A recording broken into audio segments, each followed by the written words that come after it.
사람들이 살면서 가장 관심을 가지고 또 가장 중요하게 여기는 것이 뭡니까? 죽음이죠, 죽음. 지금 이 시간에도 사람들이 죽어갑니다. 지금 이 시간에도 시내 유명한 병원의 장례식장 고인 검색하면은 뭐 10대부터 90대까지 다양한 계층의 사람들이 예, 부고를 볼 수 있습니다. 이 죽음은 누구도 피해 갈 수가 없습니다. 인간의 삶에서 가장 그 중점을 두는 것이 관심이 많은 것이 이 죽음입니다. 우리가 건강하게 산다라고 하는 것도 건강에 관심이 많은 것도 결국은 이 죽음과 관계가 된 거죠. 죽을 때까지 건강하게 살았으면 해서 우리 건강에 관심을 많은 거예요. 근데 인간들이 스스로 도저히 풀 수 없는 이 죽음의 문제를 예수께서 해결하셨는데 바로 죽으셨다가 다시 사셨다. 부활이죠. 세상 그 어느 종교도 사람이 죽었다가 다시 살 수 있다. 그걸 가르치는 종교는 아무도 없습니다. 죽음은 끝이다. 끝이다. 그렇게 이해합니다. 그러나 기독교는 죽음이 끝이 아니라 새로운 시작이다. 그렇게 말합니다. 1절에 형제들아 내가 너에게 전한 복음을 너에게 알게 하노니 이는 너희가 받은 것이요 또 그 가운데 선 것이다. 내가 너에게 전한 복음을 너에게 알게 하노니 이 복음이 뭡니까? 복음이 3절에 보면은 내가 받은 이 복음을 너에게 알게 하노니 이는 너희가 받은 것이요 그랬죠. 그래서 3절에 보면은 내가 받은 것을 먼저 너희에게 전하였노니 이는 성경대로 그리스도께서 우리 죄를 위하여 죽으시고 장사 지낸 바 되셨다가 성경대로 사흘 만에 다시 살아났다. 복음이라고 하는 것은 예수 그리스도의 죽음과 부활입니다. 그게 복음이에요. 복음. 죄인인 우리를 위해 죽으시고 우리를 살리기 위해 부활하셨다. 이게 복음이죠. 복음. 하나님, 이 복음이란 말은 그 하나님이 하신 말씀이죠. 하나님. 그리스도께서 세상에 태어나시기 전에 이 천사가 세상에 임할 기쁜 소식을 내가 너에게 전한다. 기쁜 소식이 복음이죠. 복음. 그래서 우리가 복음을 받아들였다라고 할 때 나는 예수 그리스도의 죽음과 부활을 믿습니다. 그 고백하는 겁니다. 그래서 2절에 너희가 만일 내가 전한 그 말을 굳게 지키고 굳게 지킨다라는 것은 뭘 굳게 지킨다는 겁니까? 복음을 굳게 지킨다. 복음. 그리스도의 죽음과 부활. 그 사실을 내가 마음 깊이 간직한다는 거죠. 마음 깊이 간직. 이 굳게 지키기 위해서 내 마음을 지키기 위해서는 내 마음대로 감정대로 생각대로 살아서는 안 됩니다. 안 됩니다. 하나님의 말씀을 받아들여야죠. 성경의 옥토라고 하는 것은 하나님의 말씀을 듣고 깨닫는 사람이고 그 말씀을 지켜서 인내로 지켜서 결실하는 자다. 그랬습니다. 그러니까 복음이 내 안에서 싹이 트고 또 복음으로 인하여 열매가 열리고 그 복음을 내가 굳게 지키기 위해서는 인내가 필요한 거지. 인내. 신앙생활할 때 마귀의 시험도 있습니다. 또 환경적 어려움도 찾아옵니다. 그때마다 이 마음을 지켜야 돼. 마음을 잘 지켜서 그 마음문을 열고 악한 것이 들어오지 못하도록 해야 돼. 그래서 히브리서 10장 23절에 우리가 믿는 도리의 소망을 움직이지 말고 굳게 잡고 그랬습니다. 예수님 또 우리의 믿음이 흔들리지 않는 반석 위에 세우겠다. 그랬습니다. 반석 위에 세우겠다. 그냥 하나님께서 부르시는 그날까지 우리가 받은 복음을 믿음으로 끝까지 견고하게 지켜야 된다. 오늘 우리 시대가 믿음을 지키는 것이 굉장히 어려운 시대가 되어갑니다. 뭐 우리나라는 이제 그런 조짐이 조금 보이고 있어서 언젠가 그 강화문에 뭐 몇십만 명이 모여가지고 차별금지법 반대 그 막 집회를 하고 그렇게 했죠. 했지만은 미국이나 유럽에서는 벌써 차별금지법 시행이 되고 유사한 법들도 만들어졌죠. 그런 법이 왜 만들어지느냐? 그 인간을 자꾸 중요하게 되는 인간의 권리, 인간.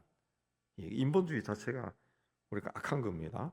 인본주의 자체가 우리 기독교인 시각에 보면은 사탄이 만든 그 이데올로기죠. 인본주의. 인간의 권리를 찾아간다. 그 중요하죠. 인간의 권리.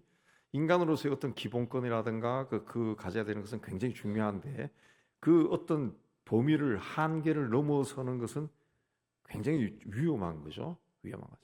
여러분 혹시 관심 있는 분들은 뉴스나 그런 데서 찾아보셨겠지만은 미국이나 그런 쪽에서는 어떤 일이 벌어집니까? 이번 어제 오늘 신문에도 지난번 올림픽에서 그 금메달 땄는 남자 같은 여자 선수 모나코인가 그게 남성이라 그러잖아요. 남성.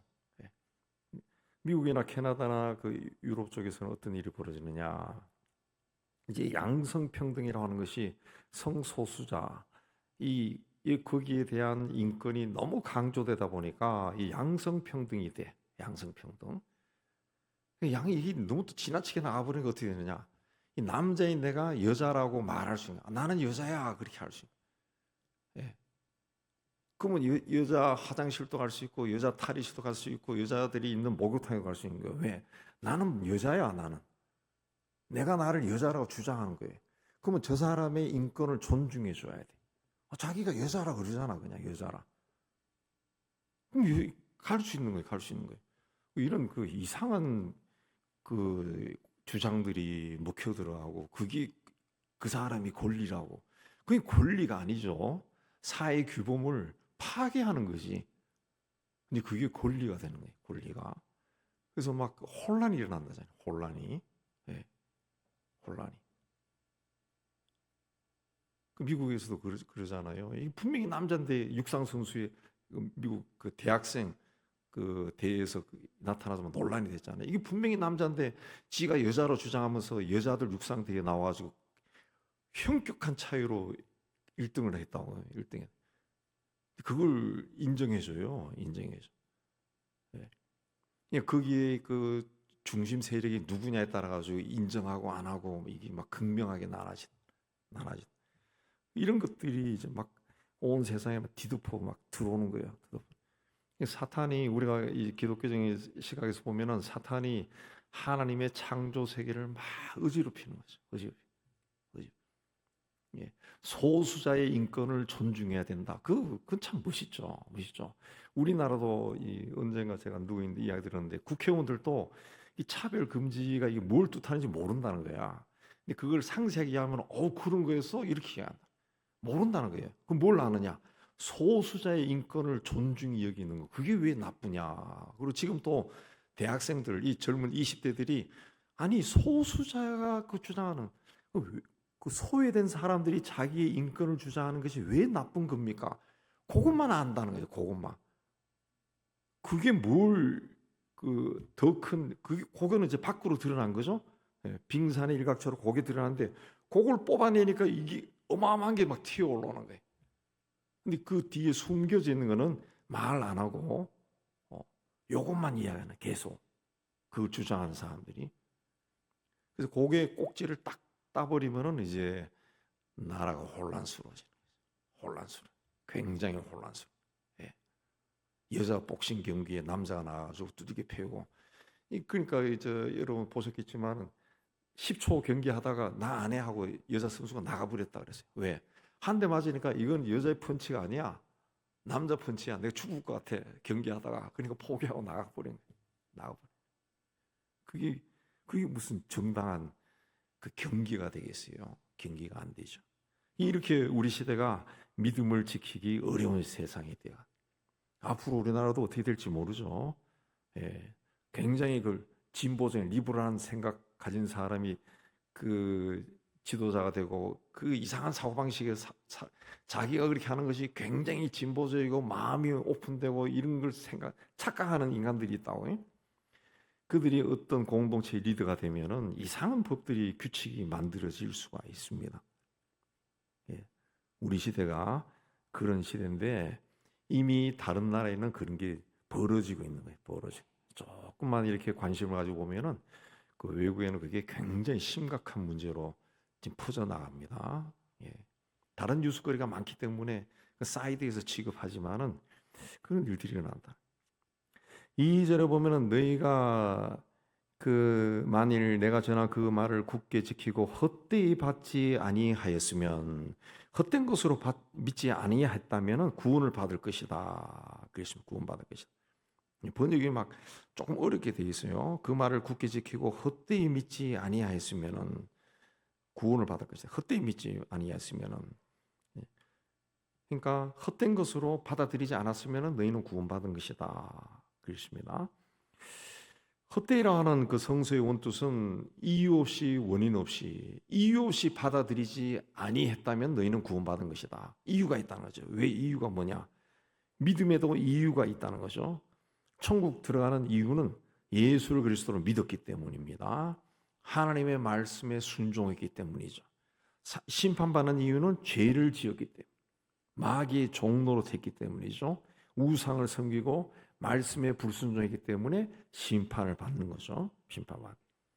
그래서 3절에 내가 받은 것은 전에 받은 것은 먼저 너에게 전하였노니, 이는 성경대로 그래서 우리 죄를 위하여 내가 받은 것을, 내가 받았다라고 하는 것은 누구로부터 전해 들은 말이 아니라는 겁니다. 예, 내가 받았다, 복음을 받았다.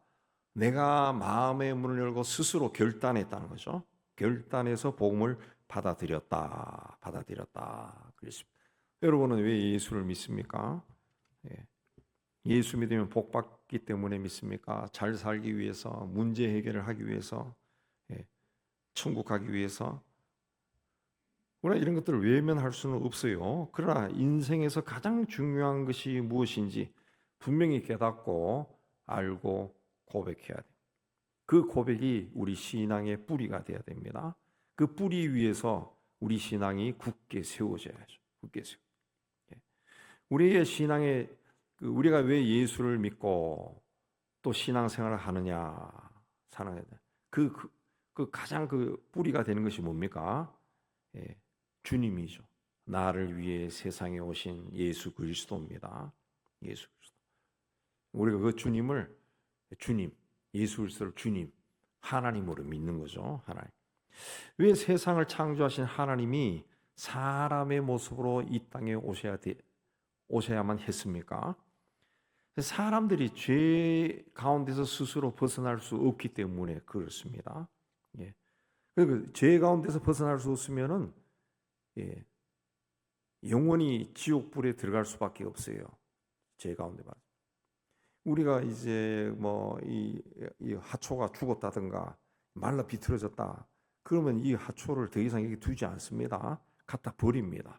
갖다 버려요. 인간이 죄 가운데서 살다가 죽으면은 이 죄라고 하는 것으로, 우리 달리 생각해 보세요. 죄로 인해서 막 오염이 돼서 너무 더러워, 냄새도 나고 너무 추해요. 그럼 그걸 어떻게 하겠어요? 버리죠. 지옥불에 버리는 겁니다. 인생이 그렇게 될 수밖에 없다는 것을 하나님이 보신 거죠. 하나님이 천지 만물을 창조하시고 천국과 지옥도 만드셨는데, 그리고 하나님의 창조 질서에 의해서 하나님의 말씀에 불순종하고 죄 가운데 있으면은 그 불에 들어가는 거예요. 그러니까 하나님이 그걸 보신 거죠. 너무 불쌍한 거야. 자신의 형상으로 지음받은 인생들이 너무 불쌍한 거야. 그래서 어떻게 하면은 저 인간들을 구원할 수 있을까 고민한 것이 이제 구약에 쫙 나오는 거죠. 구약에 이러이러하게 제사를 지내고, 속죄제는 이렇게 지내고, 속건제는 이렇게 지내고, 감사제는 이렇게 하고, 그렇게 하신 거죠. 그래도 구원이 안 되는 거예요. 왜? 인간에게 들어가는 죄가 너무 강한 거야. 그런 하나님이 많은 율법을 주시고 계명을 주셨지만은 거기서 계속 벗어나는 거예요. 튀어나가는 거예요. 죽을지도 모르고 가는 거예요. 아니, 죽는 줄 알면서도 그 길로 계속 가는 거예요. 그래서 하나님께서 그 불쌍한 인생을 구원하기 위해 스스로 당시 창조하신 이 세상에 오신 거죠. 오셔서 자신이 스스로 제물로 십자가에 자신을 바친 겁니다. 바친 거예요. 그래서 누구든지 예수 그리스도가 나를 위해 죽으셨다라는 거 믿으면은, 그리고 그 믿음을 끝까지 지키면 하나님께서 우리에게 영원한 생명을 주신다. 영원히 살게 해 주시겠다. 그 약속을 해 주셨다. 어떻게 보면은 그렇게 해서 우리가 하늘나라에 가고 천국에 갈 수 있을까 그런 생각이 들 때도 있습니다. 그러나 이거는 누가 만들어서 전한 것이 아니라 하나님이 직접 하신 말씀이라는, 하나님의 약속이라는 거죠. 약속. 구약에 보면은 이스라엘 백성들이 가나안 향해서 광야를 갈 때 그 하나님 앞에 불충한 일을 전해서 하나님께서 그 연병이 돌게 다 죽어 나가게 할 때 하나님께서 구리뱀을 만들어서 세워라, 지팡이 끝에. 그걸 바라보는 자는 살게 해주겠다. 예. 그래서 구리뱀을 바라보니까 살았다는 거죠. 그, 그 구리뱀 형상이 이제 그 성지순례 가면 느보산 꼭대기에 하나 만들어 놓은 게 있어요. 그게 모세 시대 게 아닌데 어찌 그 형상이 있어요. 어떻게 그 구리로 뱀을 만들어놨는데 그걸 보면 사냐 말이에요. 사냐. 예. 근데 하나님이 바라보라는 거죠. 바라보면 산다. 그걸 바라본 사람은 살았죠. 바라본 사람은 살았다. 1945년 8월 15일에 우리가 해방했는데 그 전에 나카사키와 히로시마의 원자폭탄이 떨어졌잖아요. 떨어지기 전에 미군들이 그 수송기로 삐라를 불었다는 거죠. 며칠 전부터. 몇 월 며칠 날 큰일이 나니까 피해라. 피해라. 그때 굉장히 많은 사람들이 그 도시를 벗어났답니다. 실제로. 근데 안 벗어난 사람들은 거기서 폭탄 맞아 죽은 거예요. 죽은 거예요. 구리뱀을 바라보며 산다. 예수 그리스도가 나를 위해 십자가에서 죽으셨고 죽음을 이기고 부활하셨다. 이걸 믿으면 산다. 구원받는다. 그랬다는 거죠. 그럼 믿어야죠. 믿어요.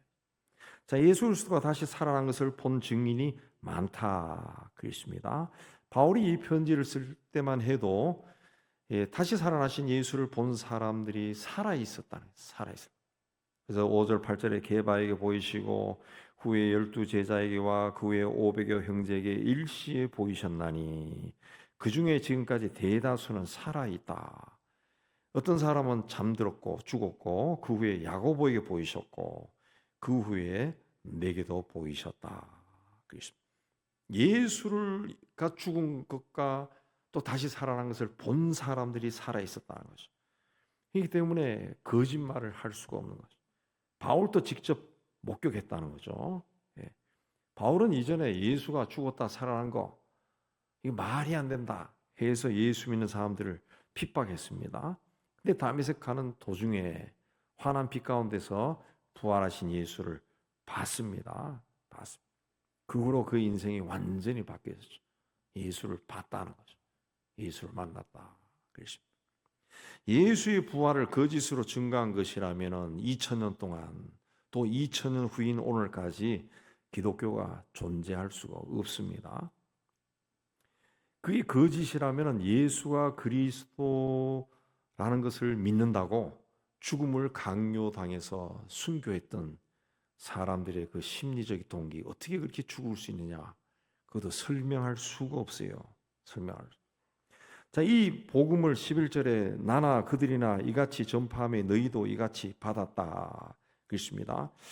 그 쉽게 말씀 다시 한번 드리면 내가 전하든지 다른 사도들이 전하든지 우리는 그리스도의 죽음과 부활을 전하고 있고 여러분은 그것을 믿었습니다. 그렇게 말한 겁니다. 바울은 당시 최고의 교육을 받은 지성인입니다. 또 유대교에 대한 열심이 커서 예수 믿는 사람들을 핍박했던 사람. 근데 변화된 것은 부활하신 예수를 만났다. 예. 바울은 이 자신의 이 부활의 경험을 논리적으로, 합리적으로, 이성적으로 설명하지 않습니다. 그냥 봤다 그럽니다. 봤다. 오늘 우리 예수의 십자가의 죽음과 부활의 사건도 그 논리적으로, 이성적으로 아무리 설명해도 사람들이 믿을 수가 없어요. 믿지 못한.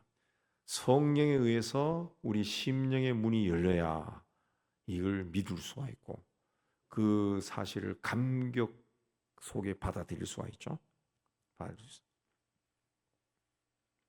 자, 예수께서 십자가에 죽으셨다가 사흘 만에 다시 살아났다. 이게 왜 중요합니까?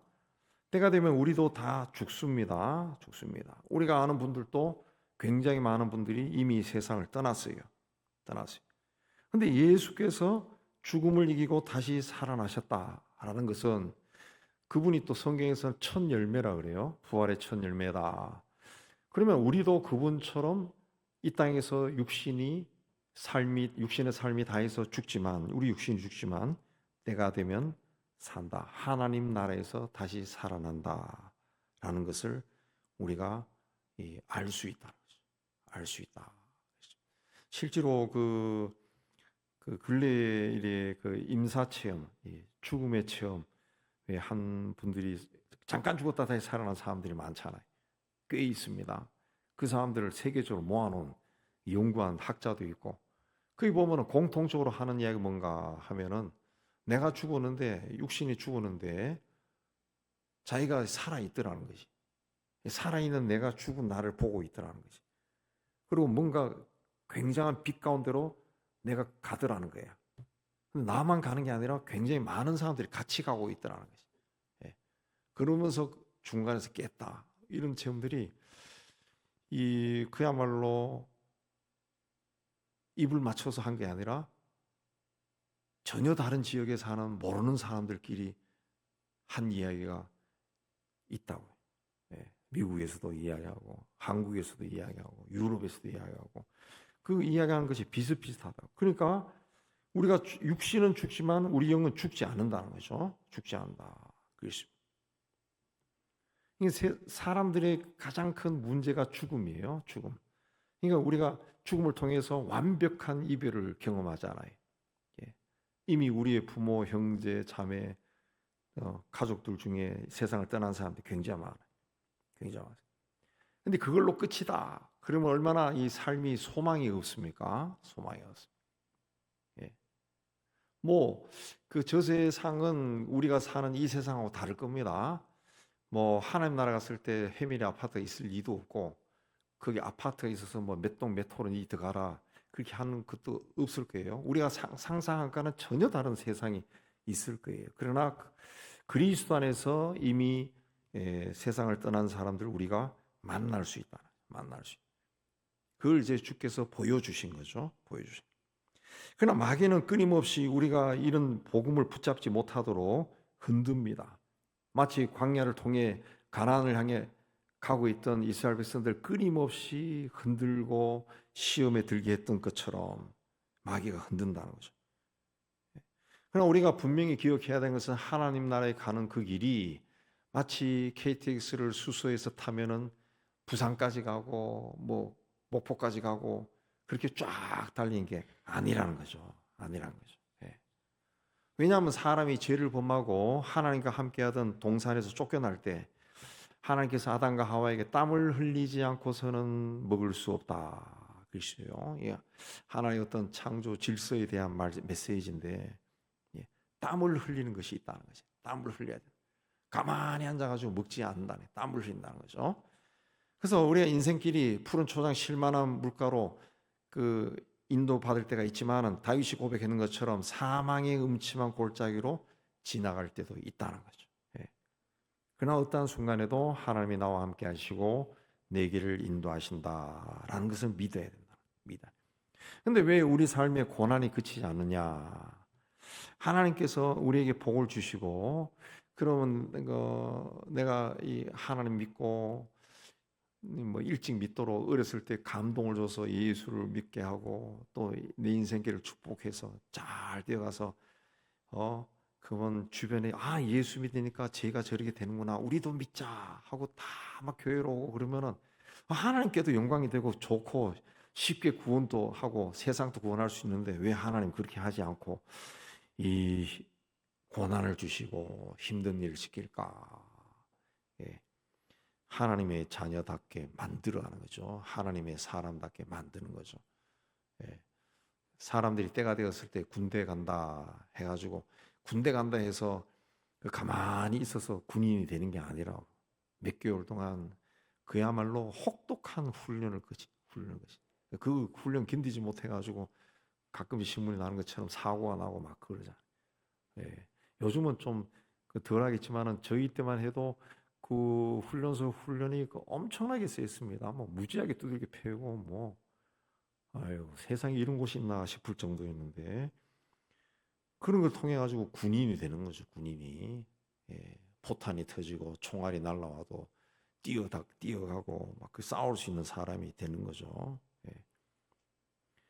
이제 마마보이 마마걸이라는 말이 있잖아요. 여러분들이 다 마마인데 마마들이 조심해야 돼. 그냥 애들의 모든 삶에 막 간섭하해.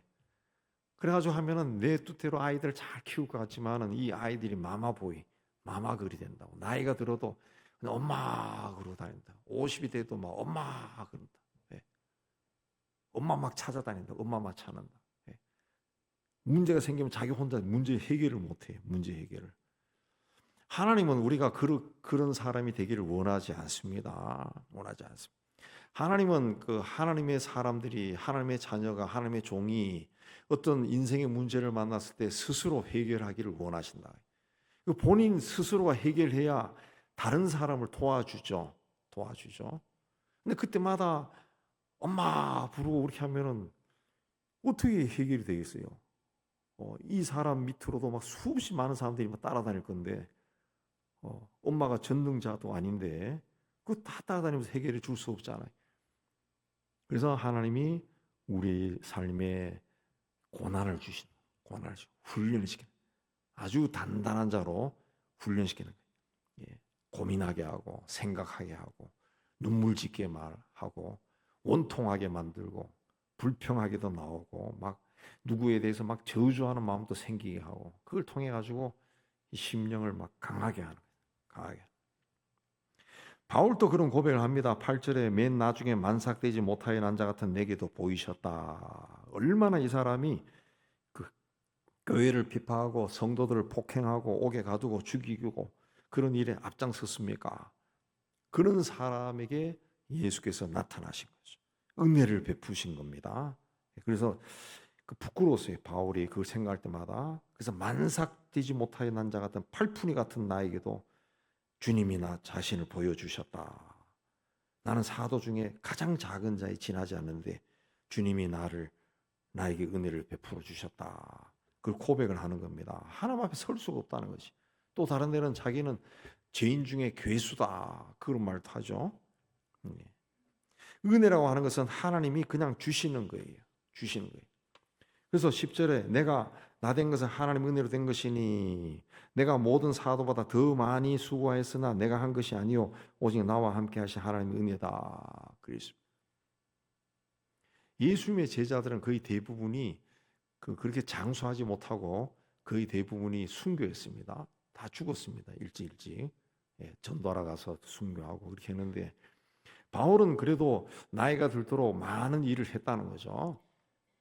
자기가 알고 있는 그 지식과 또 그 로마 시민권 등등을 가지고 로마 제국 안에서 많은 곳을 다니면서 교회도 세우고 많이 했다는 거죠. 그러나 그게 내가 한 것이 아니고 하나님의 은혜다. 하나님이 나를 쓰셨다. 만삭되지 못하여 난 자 같은 나를 쓰셨기 때문이다.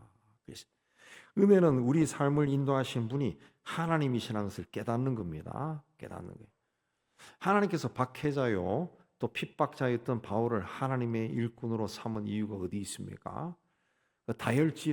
다혈질 성격을 가졌고 또 살인까지 했던 모세와 같은 사람을 사용하신 이유가 어디 있습니까? 그런 사람들을 그 흠이 있지만 그 사람들 택한 것은 흠이 있음에도 불구하고 내가 너를 택해 쓴다는 거죠. 그러니까 나만 바라보라는 것이. 나만 바라보라. 다른 사람을 비교하지 말라는 거지. 다른 사람을 비교해봤자 너는 살인자라는 거지. 더 나쁜 놈이니까 나만 바라봐라. 그래서 하나님의 일을 할 때, 하나님 앞에 설 때 너무 당당한 것은 별로 도움이 안 되는 것 같아요. 좀 흠이 있어야 돼. 흠이 있어야 돼. 못난 부분들이 있어야 돼. 성격이 또 왜곡수가 되든가 조금 뭔가 이 단점이 있고 약한 부분이 있어야 나는 이런 자에 지나지 않습니다. 내가 이걸 안 해야 되는데 또 똑같은 짓을 또 하네요. 나는 왜 이럴까요? 이런 것이 있어야 하나님 앞에 겸손해지는. 그래서 우리에게 어떤 단점이 있고 흠이 있고 또 모자란 거 부족하고 연약한 것이 있다 해서 그걸로 열등감, 패배감 가질 필요가 없고 오히려 하나님의 은혜 가운데 거할 수 있는 기회다. 또 하나님이 나에게 특별하게 주신 은혜다. 그렇게 생각하고 오히려 감사함으로 받아야 됩니다. 피조물은 대단한 존재가 아니에요. 아닙니다. 그 성경에 나오는 그 토기장의 비유처럼 그냥 흙으로 만든 존재예요. 토기장이가 이게 별볼 없네, 기분 나쁘네 하고 그냥 깨뜨릴 수도 있는 존재야. 그 피조물이 뭐 세상 살면서 뭔가를 조금 가지게 되면은 막 목에 힘들어하고 자기가 뭐 세상을 막 주물락 걸을 수 있는 것처럼 착각하고 그러는데 대단한 거 아니라 그건 하나님을 모르는 사람들의 모습입니다. 우리는 그런 모습을 닮을 필요가 없어요. 우리는 하나님의 은혜 가운데 있어야 돼요. 하나님의 은혜는 내 삶을 주시고 인도하시고 종국적으로 내 생명을 거두실 분이 하나님이시다. 그분이 내 삶에 함께 하시고 인도하신다 라고 믿는 것이 은혜입니다. 이 은혜 가운데 사는 여러분 다 되시기를 주님의 이름으로 축복합니다.